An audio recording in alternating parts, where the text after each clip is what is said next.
Okay, so at this point, I think it's a good idea to get to the Shulchan Aruch, the Code of Jewish Law, regarding that which you've been learning in the Gemara, namely washing on Yom Kippur. There are still more stuff to come in the Gemara on that, but it's going to be combined with discussion on laws of wearing shoes on Yom Kippur, and I want to leave that like for the next thing, and when we finish the laws of wearing shoes, we'll look at the Shulchan Aruch again, and I hope to be able to do all of that before Yom Kippur. So we're going to have to move along, at least when it comes to the halacha, to the Shulchan Aruch. So of course, this is a Shulchan Aruch, this is Code of Jewish Law written by the Alter Rebbe, the first Rebbe of Chabad Rosh Nir Zalman of Liadi. This is Chabad Rosh's wonderful translation with commentary, the new translation, which is really fabulous. It's a redone translation with all kinds of commentary and stuff. Okay, so let's see. Simon Tafresh Gimel, chapter 613, in the section of Shulchan Aruch called Orach Chaim. Orach Chaim is part one of the Shulchan Aruch, which deals with first daily life and then cycles on the calendar. So this chapter is called Isur Rechitza B'Yom Kippurim B'Chav Al Sifim. There are 21 sections to this chapter, which deals with the laws prohibiting washing on Yom Kippur. So Rechitza Ketzad, how does one wash to the point of violating the prohibition? Kol Rechitza Shel Tainug, any washing of pleasure, Asur B'Yom Kippurim, is forbidden in Yom Kippur, right? We talked about this, that as we'll see, certain times you can, when the washing is not for pleasure, it's for some other purposes, we'll explain. Mishum, because the pasuk says, Asher Lo Yisu'una. This pasuk is chapter footnote 1. Vayikra, right? Yeah. Okay, it's one of the times the pasuk says that Yom Kippur one's supposed to inflict one pain, and therefore it's forbidden to wash part of the body, just like one is forbidden to wash the whole body. Again, if it is for pleasure, whether it's hot water, whether it's cold water, even if he's just putting his finger into water, and he's doing it because he wants to enjoy the sensation of the finger of the water on his finger, prohibited. If his feet or hands or any part of his body, dirty with excrement or mortar, or some nose, he had nosebleed, it is permissible to wash it. Because here it's not for pleasure, and it's only part of the body. It actually is, and therefore he has to be careful that when he washes, he only washes that part that's actually dirty. Because anything more than that would be just for your enjoyment. And therefore one should be careful to demonstrate the washing here is not for pleasure, but just for the sake of that purpose, in this case, cleaning dirt. Likewise, in the morning when he wakes up, he should wash his hands 3 times. This bar, chapter 2, the second page already. As explained in chapter 4, where they're discussing the laws of Nitya Sadayim. Which the Alter Rebbe does not have because it's been burnt, but there exists. Vivarach on Tisadayim, and should make the bracha on the Tisadayim because this is a mitzvah. Again, he's not doing it for pleasure; he's doing it for the mitzvah, the importance of washing hands in the morning, as we talked about when we learned the Gemara. 2 reasons for that: either in preparation for prayer, one has to have physically clean hands. That's the Rosh. The Rosh explains the primary reason for Nitya Sadayim, or like the Rashba, which explains it's for the Ruach Hara, the negative spirit that resides on one's body at night. And when one wakes up, that negative spirit departs from the body with the exception of the hands, and it is only removed when consecutive when water is poured on the hand 3 times consecutively.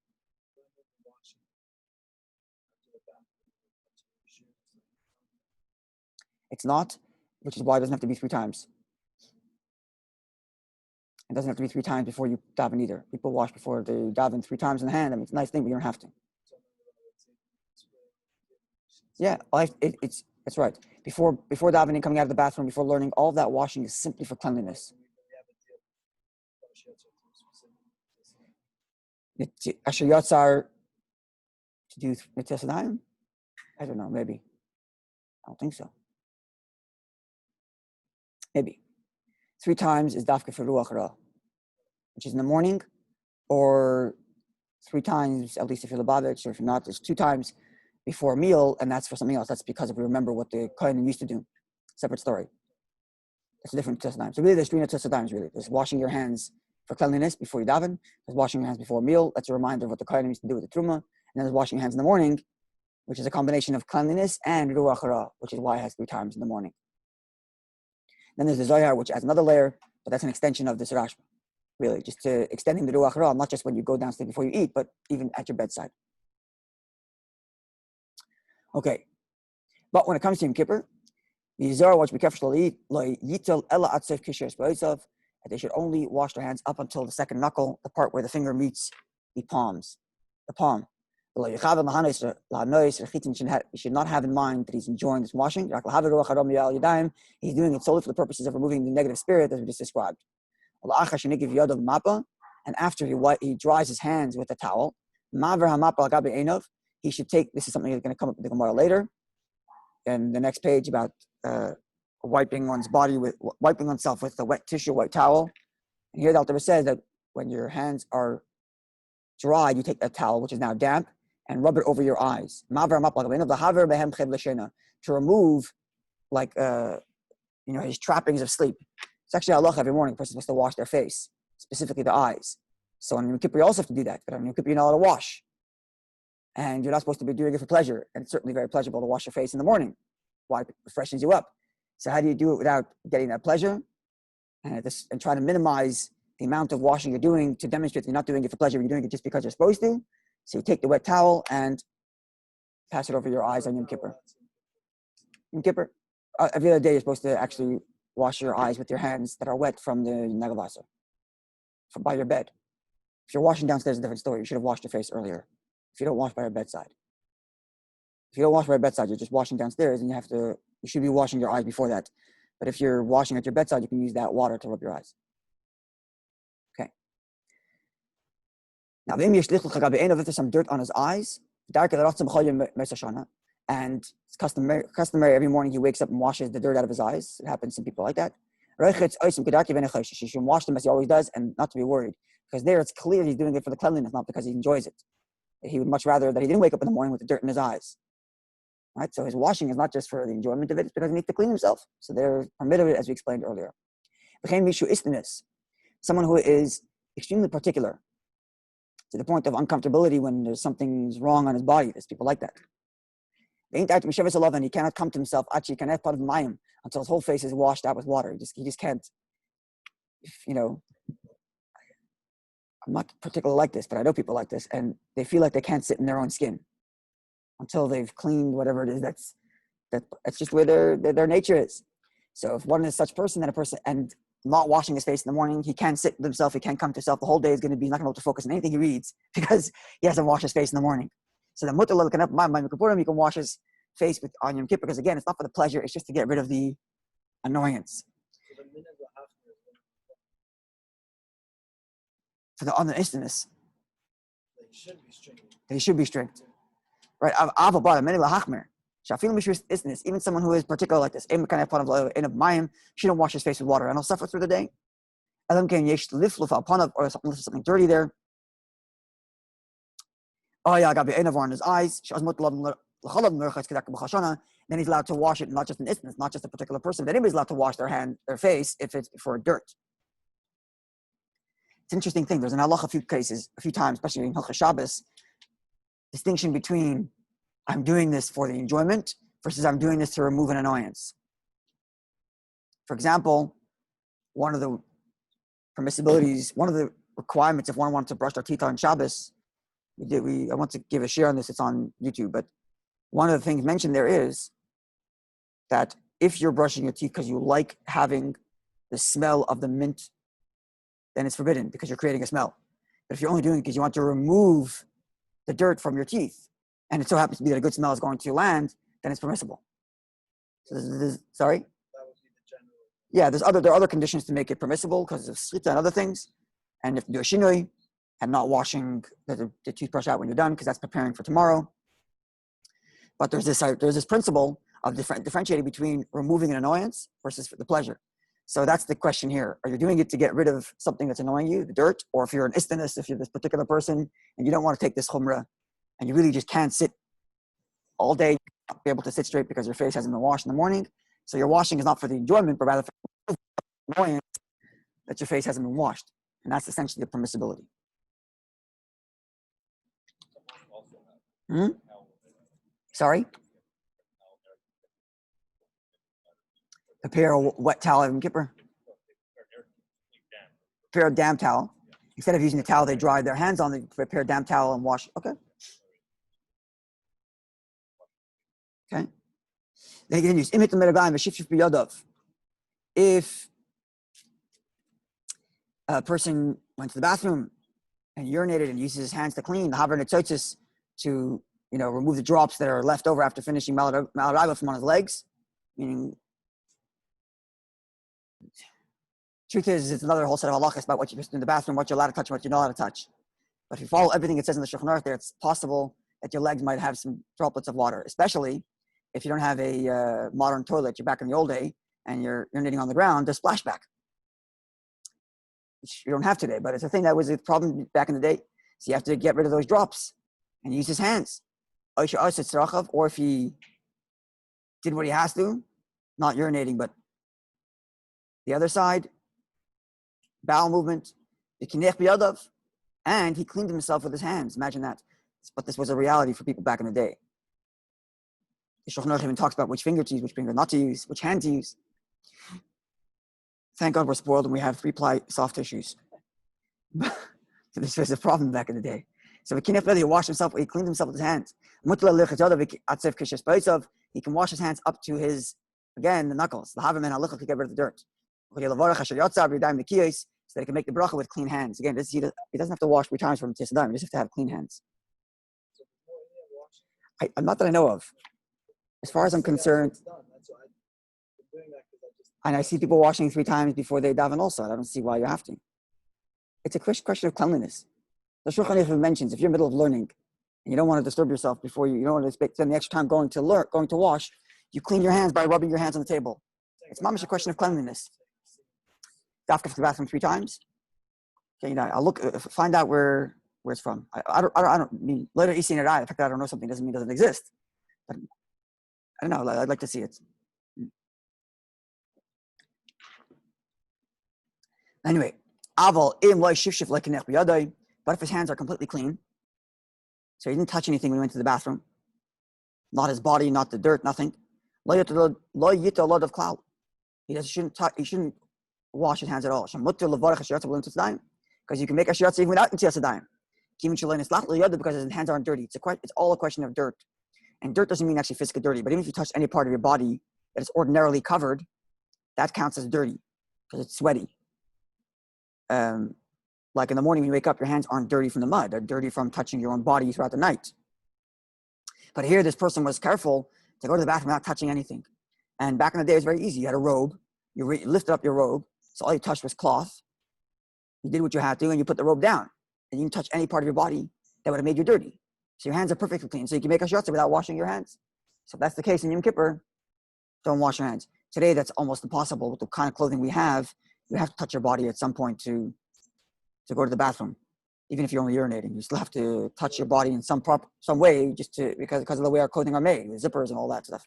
What about just being in the bathroom, basic kisi to wash your hand up? It says that in Kitzur. Good question. Even just being in the place. Yeah. That that's true. That's an inyan of tumah, not an inyan of cleanliness. It's not an inyan of cleanliness because his hands are clean. Good question, but it's possible here he's not in the bathroom. Yeah, it could be he's not in the bathroom. He's in the alley, like they used to do. Good question. I don't know. If someone wants to wash his hands before he makes yatzar, then he should be careful. If he really wants to have clean hands before he does yatzar, then he should be careful to dafka touch his body when he goes to the bathroom, and that way he's required to wash his hands, and then he can wash his hands before yatzar. And this is indeed the proper thing to do to make sure his hands are pure. See, he has the word pure here, and clean when he makes Tes Yadayim. Let's look at the footnote here. I'll tell you where's Amid Gimel?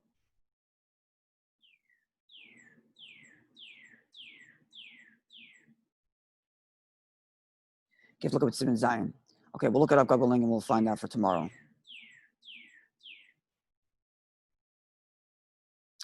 Okay. Where am I? Okay, hey. When is this all considered Yom Kippur Achar Tefillah? This is all with respect to Yom Kippur at night after he's already davened. But before he prays, or during the day when you daven all day. If a person went to the bathroom, even if he didn't touch, even if his hands aren't dirty, or he had bowel movement but he didn't clean with his hands, he still should wash his hands up to his knuckles. Because a person should have proper, pure, clean hands when they daven. Prepare yourself when you talk to Hashem. This is the pasuk at the Chachamim quote to talk about all the preparations for davening. Prepare yourself before Hashem or Yidden, and therefore before davening you have all these kinds of preparations. So this is like before he was talking about just cleaning because your hands are dirty. Now he's talking about cleaning for prayer, and cleaning for prayer is even if it's not mamish dirty, you're just coming out of the bathroom. So I guess that's to your point. But still, he doesn't mention anything about 3 times so far. Okay, likewise, the kohen is going to do birchas kohenim. So again, he's not washing his hands for the sake of pleasure. He's washing his hands for the sake of the mitzvah. So Notel Yodav, he can wash his hands, even though he washed his hands early before prayer. And even if he was scrupulous the whole time from the beginning, it doesn't say this here, but it would seem like even if he was scrupulous the whole time, not touching any part of his body, that would require him to wash again. Because if he did touch part of his body to wash again, then he has to wash even in the middle of his prayer. In other words, if a person scratched his head under his yarmulke, or scratched some other part of the body that's ordinarily covered in the middle of davening, he should wash his hands again, or at least rub his hands on the table for cleanliness. But assuming he didn't do that, and now it's time to birchas kohenim, he still washes his hands again.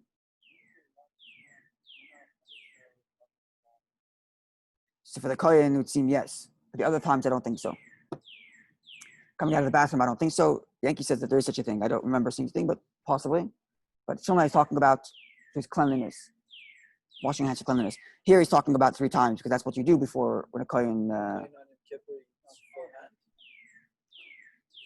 It doesn't say, but I think it's just the knuckles. Pretty sure.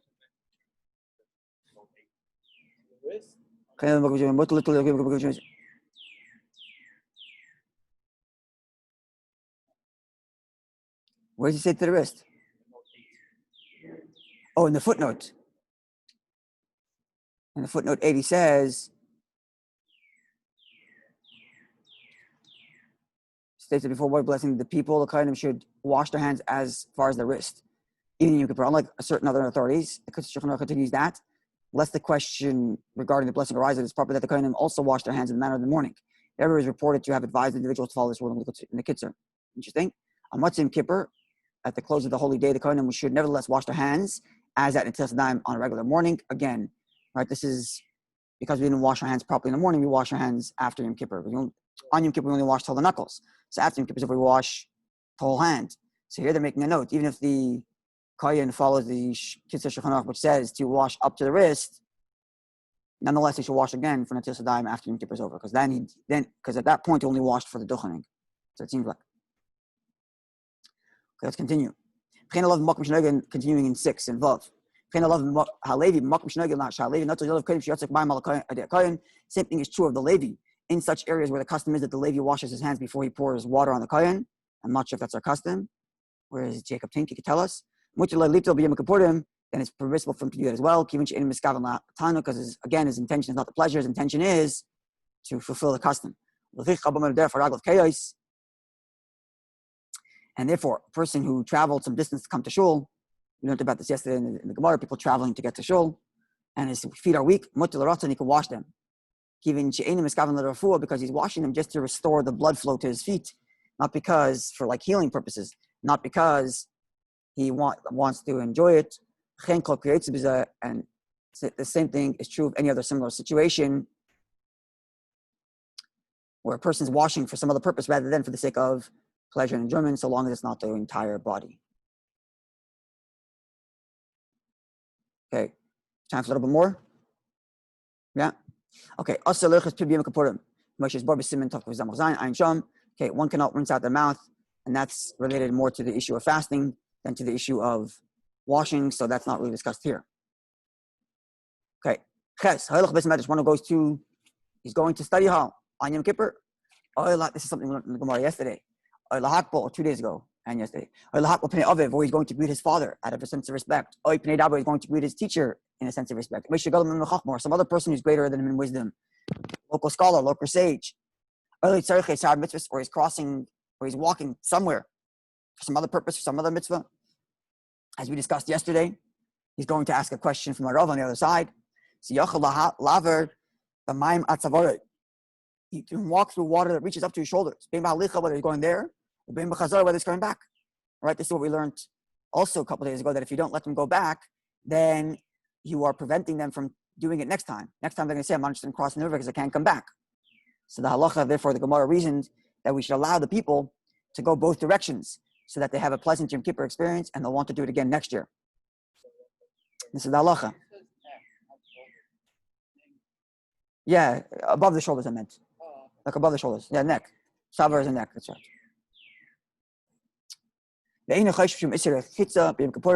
And he should not be concerned with the fact that he's washing on Yom Kippur. Why? Because he's on a mission to do a mitzvah. Number one. Number two, his intention is not for pleasure. Let's see what Alter Rebbe means here by dividing these into two things. It seems like it's one. You're going to mitzvah, and that's why it's not for pleasure. But I don't know what this means exactly. Why the Alter Rebbe is dividing it like this for oid. I'm sure there's commentary written on this. Anyway, Vivad, so long as she has a shinui, makes a change. Mikol over mayim b'choil, from the way he would normally cross through a river, cross through water during the weekday. Namely, that is, he shouldn't take his hands out from under his hem in order to raise his robe a little bit,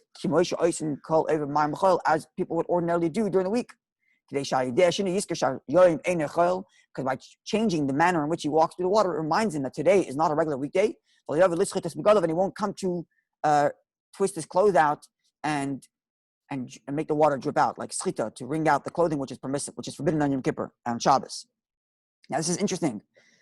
The Alter mentions two elements here, neither of which is mentioned in Rashi when we learned the Gemara.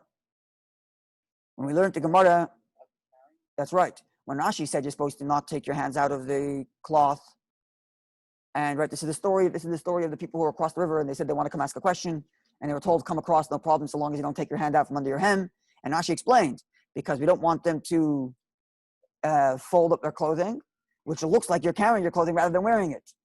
That's the way Rashi said it, right? But here Alter Rebbe says two other things completely. Two which are one. Number one, you have to make a shinui. Remind you that today is not a weekday. Today is Yom Kippur, and I should not be doing this. I'm only doing this because I'm allowed to, because I'm a mitzvah, and because I'm not doing it for pleasure. And that helps you remember not to do the next thing which is forbidden, to wring out your clothing. It seems like that. So that's the interesting thing. Because if it was only a question of shinu to remind you that today is Yom Kippur, not some other day, then do another shinu. Why this one? Walk backwards or something. I don't know. But for the next thing of reminding you not to wring out your clothing, it would seem like it's important that the shinu be related to the clothing. Don't touch your clothing, because as soon as you lift up your clothing, you're holding onto your clothing. You get to the other end, you squeeze it out. But because you're not holding your clothing, it reminds you not to do that. Yeah. So it would seem like that's a good deal. If we just stam a shinui, if the point was just do a shinui, then it would say, like this is an example, but do some other shinui. But because it's a question of reminding you not to do schita, not to wring out your clothing, so we're dafka making a shinui that you don't hold your clothing. That's a good deal. That's a good point.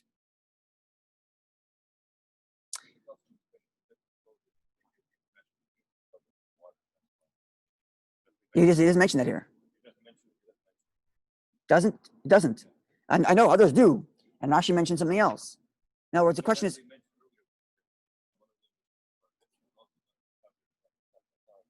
right, but that's connected to not lifting up your clothing. I hear. Interesting. Yeah.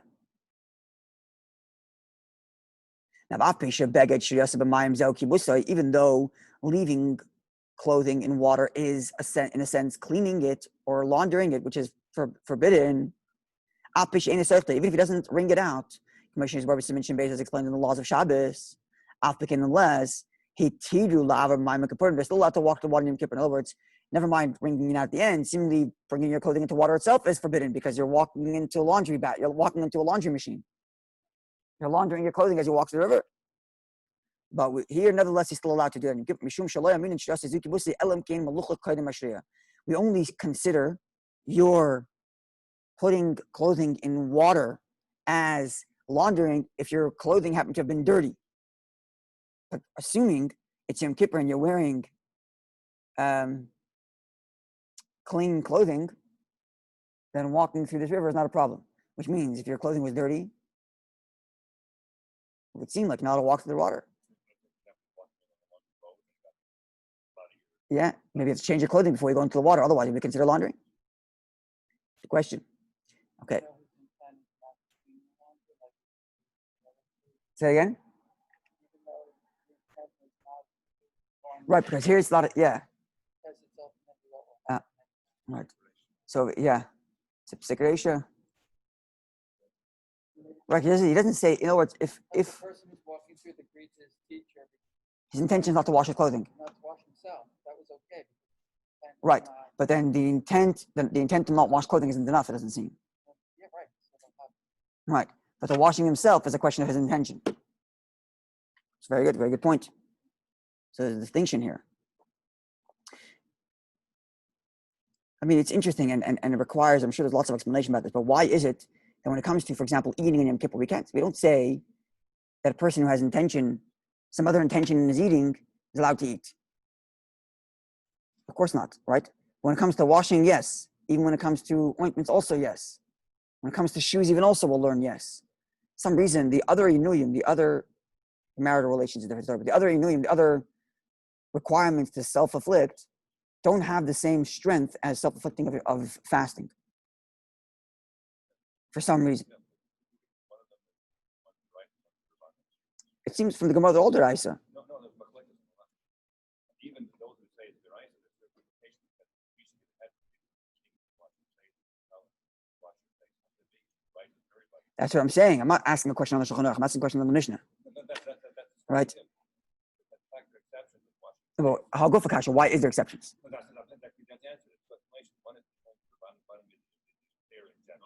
Okay, so if it's the Rabbanon, I get it. But if it's the Raisa?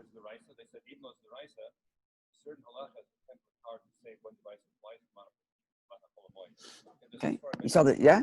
Okay, interesting. Yeah, no, I understand that.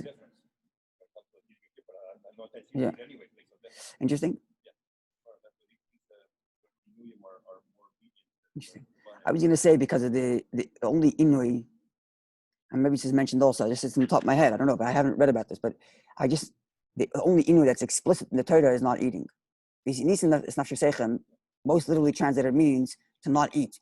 The other ones are derived from the fact that the Torah says elsewhere Inui, which makes it like a step away from explicit stating in nonetheless. Yeah. At any rate, let's do one more halacha because this concludes the thing, and then we'll continue, God willing, tomorrow. When is this all true? This is only if there's a river or irrigation channel, they call it, river of water or something, that the water is not rushing. The water that are raging and running quickly, even during the weekdays, it's forbidden, because as we learned yesterday, because of danger. We learned this from the story in Yecheskel, the vision of Yecheskel. Even if the water only reaches a bit above his waist, like from the verse, because of danger, that the water doesn't pull him away because it's too, the current is too powerful. It's interesting to note that you could read the Gemara. I was reading this yesterday. You could read the Gemara to mean that any river is not okay because a river rushes. And here it doesn't say any river is forbidden because a river might rush. If the river is rushing, then you can't. If the river isn't rushing, you can walk through. but you could read the Gemara otherwise, that all rivers, in theory, you could read the Gemara the other way. So it seems like it's okay. Shemem of Roitfin, the water rushes, Maher quickly, the Shoitfin. Shoitfin doesn't just mean like there's a current. Not just that it's it's moving fast. Moving fast is one, and Shoitfin means like it's a current, not just moving fast. So I would mean that like the water is like wavy also, which means it makes it more difficult for you to keep your balance. Exactly how to qualify this, I don't know. And have a wonderful day, God willing. Tomorrow we'll continue. Okay, we covered quite a bit of ground. How many sifim are there to this whole 21? So you did almost half, so I think we can finish it tomorrow. And then we'll go right back to the Gemara. And if we keep at this pace, we might actually be able to finish all the halachas of Yom Kippur, or at least most of them, before Yom Kippur actually arrives. And that's hopefully the plan here. Have a wonderful day, everybody.